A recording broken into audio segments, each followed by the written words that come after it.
Media बंधुओं, जैसा कि आप लोगों को ये विदित है कि यहाँ आंध्र प्रदेश स्टेट में लोकसभा के साथ साथ विधानसभा का भी आम चुनाव हो रहा है और आंध्र से लगा हुआ तेलंगाना स्टेट है, वहाँ पर केवल पार्लियामेंट के लिए, लोकसभा के लिए आम चुनाव हो रहा है। आंध्र प्रदेश के बारे में आप लोगों को मैं कुछ कहना चाहूँ तो उससे पहले मैं आपको ये भी बताना चाहती हूँ कि तेलंगाना अलग से स्टेट बनने से पहले, जब ये तेलंगाना आंध्र प्रदेश का हिस्सा था, तो यहाँ पर आज़ादी के बाद लंबे अरसे तक कांग्रेस पावर में रही, लेकिन कांग्रेस ने ये पूरे आंध्र प्रदेश का ठीक ढंग से इसका विकास नहीं किया, डेवलपमेंट नहीं किया और तेलंगाना जो क्षेत्र है उसकी उपेक्षा की, जिसकी वजह से वहाँ के लोगों की ये डिमांड रही कि उनका अलग से स्टेट बनना चाहिए। हमारी पार्टी भी चाहती थी कि वो स्टेट बने। यदि उस क्षेत्र का विकास होता तो अलग से कोई स्टेट बनाने की जरूरत महसूस नहीं होती, लेकिन उस क्षेत्र का विकास नहीं हुआ, इसलिए वो अलग से वो स्टेट बना। तो लेकिन अभी जो आंध्रा में अब ये दो अलग स्टेट बन गए, तो आंध्रा में जो पार्लियामेंट और असेंबली का चुनाव हो रहा है, तो यहाँ की जो जनता है, तो हालांकि जब तक स्टेट नहीं बना था तो कांग्रेस को उन्होंने आजमाया, रीजनल पार्टीज को आजमाया, लेकिन स्टेट तेलंगाना अलग बनने के बाद भी आंध्रा को यहाँ पर जो रीजनल पार्टीज हैं तो उनकी गवर्नमेंट को उन्होंने, यहाँ के लोगों ने आजमाया है।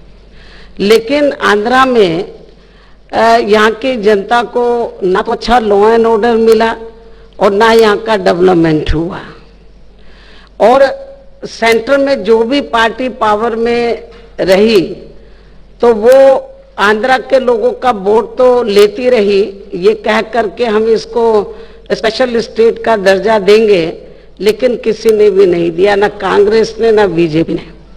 तो आंध्रा के लोगों में बहुत गुस्सा है। तो यहाँ के लोग ये चाहते थे कि हमें अब ये जो रीजनल पार्टीज हैं इनके चक्कर में नहीं पड़ना चाहिए, चाहे तो ये जो रीजनल पार्टीज हैं इनके चक्कर में नहीं पड़ना चाहिए, चाहे तो श्री जगन की पार्टी है या श्री नायडू की पार्टी है, हमें इनके चक्कर में नहीं पड़ना चाहिए। तो यहाँ के लोग ये चाहते थे कि कोई नई लीडरशिप सामने आए। यहाँ आंध्रा में लोग चाहते थे कि कोई नया लीडरशिप, नया नेतृत्व लोकल लेवल पे और यंग ब्लड सामने आए, तो जो इस स्टेट को सही नेतृत्व दे सकता है। तो आप लोगों के बीच में तो इधर हमारे भाई बैठे हैं, तो श्री पवन कल्याण, तो आप लोग अच्छी प्रकार से इनको जानते हैं। यहाँ के बहुत ही कर्मठ हैं, युवा हैं, हर मामले में काबिल हैं। तो यहाँ के लोगों की दिली चाहती है कि कोई यंग ब्लड सामने आए और उसको हम आगे बढ़ावा दें। चेंज चाहते हैं, बदलाव चाहती थी, यहाँ की जो जनता है बदलाव चाहती है। तो यहाँ के लोगों ने श्री पवन कल्याण जी को आगे किया कि आप अपनी पार्टी बनाएं और यहाँ पर नई लीडरशिप दें। तो इन्होंने जन सेना पार्टी बनाई, लेकिन उसके बाद इन्होंने ये सोचा कि अभी हमारी ये नई पार्टी है तो अकेले जाना तो थोड़ा मुश्किल हो जाएगा, तो हमें ऐसी पार्टी के साथ अलायंस करना चाहिए तो जो यहाँ के लोगों जो जन सेना पार्टी के साथ मिलकर तो एक सही गवर्नमेंट दे सके। तो हमें भी यहाँ पर सही लीडरशिप की जरूरत थी। तो फिर BSP, Jana Sena party, CPM, CPI, इनका इस चुनाव में, पार्लियामेंट और असेंबली के चुनाव में यह अलायंस हुआ है। और अच्छी बात यह है कि इस अलायंस को तो इधर आपके आंध्र प्रदेश स्टेट में श्री पवन कल्याण जी तो पूरा रात दिन मेहनत के साथ इधर लगे हैं कि इस अलायंस को पार्लियामेंट और असेंबली में ये जो चुनाव हो रहा है यहाँ पर तो अच्छा रिस्पांस मिले, अच्छा रिजल्ट मिले। और मुझे पूरा भरोसा है कि यदि हमारे अलायंस को यहाँ पर एब्सोल्यूट मेजॉरिटी मिल जाती है और यहाँ गवर्नमेंट हमारी बन जाती है तो फिर हमारा जो अलायंस है, हमारी पार्टी तो श्री पवन कल्याण जी को as a CM candidate, as a मुख्यमंत्री कैंडिडेट हम तो पहले से इनको मान के चल रहे हैं कि ये जो गठबंधन है इनको आगे इनको प्रोजेक्ट किया एज ए सीएम कैंडिडेट। और अलायंस को यदि एब्सोल्यूट मेजॉरिटी मिल जाती है तो अलायंस की तरफ से ये यहाँ आंध्र प्रदेश के मुख्यमंत्री के ये मुख्यमंत्री बनेंगे। और मुझे पूरा भरोसा है क्योंकि यहाँ की जो पब्लिक है वो अभी थोड़ा साइलेंट है, वो सोच रही है कि क्या किया जाए। लेकिन मुझे ऐसा लग रहा है कि यहाँ की पब्लिक के थोड़े साइलेंट रहने की वजह से वो कुछ थोड़ा चेंज चाहते हैं, बदलाव चाहते हैं और इसलिए वो लोग, यहाँ की जनता बड़ी गंभीर है। और मुझे पूरा भरोसा है कि जो BSP, Jana Sena party, CPM, CPI का जो अलायंस हुआ है ये सक्सेसफुल होगा पार्लियामेंट के चुनाव में भी, असेंबली में और सक्सेसफुल होगा। और ऐसा लगता है कि हमारी गवर्नमेंट बनेगी और गवर्नमेंट बनने के बाद श्री पवन कल्याण जी को यहाँ का सीएम बनाया जाएगा, मुख्यमंत्री बनाया जाएगा। और ये भी मैं आपको बताना चाहती हूँ कि श्री पवन कल्याण जी तो ये बहुत ही सोशल नेचर के हैं। ये चाहते हैं कि जनता को जो है आगे बढ़ने का मौका मिलना चाहिए, डेवलपमेंट होना चाहिए। और इसके लिए ये मुझे ये जब जानकारी मिली कि ये अपने इंडिया में कई स्टेट में गए, तो यूपी में भी गए, तो इनको ये लगा कि बाबा साहब डॉक्टर अंबेडकर ने तो वो देश का संविधान बनाया और देश में जो खास तौर से जो वीकर सेक्शन के लोग हैं, एससी, एसटी, ओबीसी, उनके लिए उन्होंने बहुत बड़ा काम किया मतलब। और आपके तेलंगाना में भी और आंध्रा में भी इनकी पॉपुलेशन बहुत ज्यादा है। तो जब इनको मालूम पड़ा कि उत्तर प्रदेश जो इंडिया का पॉपुलेशन के हिसाब से बड़ा स्टेट है, कि एक दलित वर्ग की लड़की जो है तो वो उत्तर प्रदेश की सीएम बनी है। मैं 4 बार वहां की सीएम रही, चौथी बार एब्सोल्यूट मेजॉरिटी हमारी पार्टी को मिली। हमने कोई अकेले चुनाव लड़ा था, एब्सोल्यूट मेजॉरिटी मिली। और जब एब्सोल्यूट मेजॉरिटी मिली तो हमारे ऊपर किसी का कोई प्रेशर नहीं था। तो बाबा साहब डॉक्टर अंबेडकर जो चाहते थे, मान्यवर श्री कांशीराम जी जिन्होंने इस पार्टी की नींव रखी, तो उनकी सोच के मुताबिक मैंने उधर अकेले वीकर सेक्शन का ही नहीं बल्कि जो अपर कास्ट के में से जो गरीब लोग हैं उनका भी, जो किसान हैं, बेरोजगार हैं, सभी सेक्शन का, जो विभिन्न क्षेत्र में लोग जो लोग काम कर रहे हैं, उन सबके हितों का ध्यान रखा। और जिन्होंने अपने देश का आईन बनाया, संविधान बनाया, उनको पूरा आदर सम्मान दिया, जिनको पूर्व की सरकारों में जिनकी उपेक्षा की गई थी।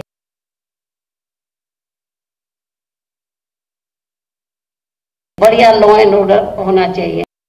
तो ये अपने कंट्री में कई स्टेट में गए, यूपी में भी गए। तो बाद में जब इनसे अलायंस को लेकर बातचीत हुई लखनऊ में, तो इन्होंने बताया कि मैं बहुत प्रभावित हुआ लखनऊ में आकर, जो लखनऊ यूपी का कैपिटल है, कि इधर जो बाबा साहब डॉक्टर अंबेडकर मान्यवर श्री कांशीराम जी के नाम पर जो स्मारक बने हैं और जो यहाँ का जो महानगर का जो इसको डेवलप किया जिस तरीके से, तो ये पहला लखनऊ है, ये लखनऊ बिल्कुल बदल गया बीएसपी की हुकूमत में। तो इसलिए मैं आप लोगों को ये बताना चाहती हूँ, मीडिया बंधुओं को, और मीडिया के माध्यम से आंध्र प्रदेश के स्टेट को भी मैं अपना मैसेज कन्वे करना चाहती हूँ कि आंध्र प्रदेश की जो स्टेट की जो जनता है तो उनको अपना वोट डिवाइड नहीं करना चाहिए एक तरफा, क्योंकि आप लोग जिनको जो यहाँ की रीजनल पार्टीज हैं या नेशनल पार्टी जो चुनाव लड़ी है उनको आजमा चुके हैं, उनको मौका दिया आप लोगों ने।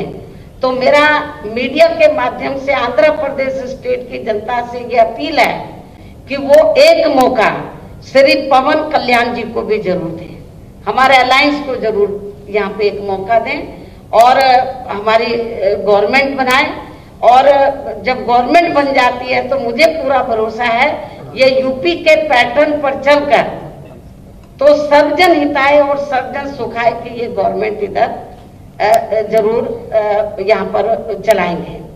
और इसके साथ ही मैं इनको ये भी आंध्र के लोगों को ये भी मैं विश्वास दिलाना चाहती हूँ, यहाँ के स्टेट के लोगों को मीडिया के माध्यम से, कि अभी इस समय क्योंकि पार्लियामेंट का भी चुनाव हो रहा है और पूरे देश में खास तौर से क्योंकि पूरे देश के अंदर तो जनता ने कांग्रेस के भी हुकूमत को आजमाया है। आजादी के बाद लंबे अरसे तक सेंटर में कांग्रेस पावर में रही। कांग्रेस क्यों सत्ता से बाहर हो गई? क्योंकि उन्होंने जो चुनाव के दौरान जनता को वायदे किए थे उसको उन्होंने पूरा नहीं किया, वो सत्ता से बाहर हो गए और उसका फायदा फिर भारतीय जनता पार्टी ने उठाया।